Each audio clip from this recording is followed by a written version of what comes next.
Saraswati studio Muzaffarpur. Manish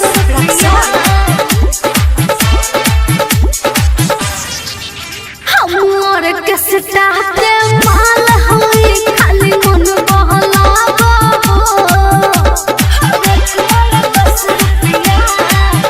जे दाम लगी से दे हम पहले चीज देखाब हो बड़ी पसंद ले ले हम तनी कोरा में आब हो छन मन ऐसे न करे समान पूरा करे आज दिल के अरमान मान हमारा बतिया लहंगा खोला 10 रुपया चाहे चोली खोला 10 रुपया और कुमाल 10 रुपया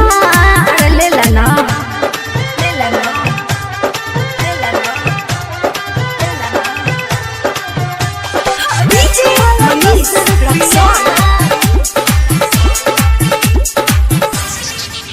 राजे सह मिल के जवानी तू अपन कर दा हवाले हो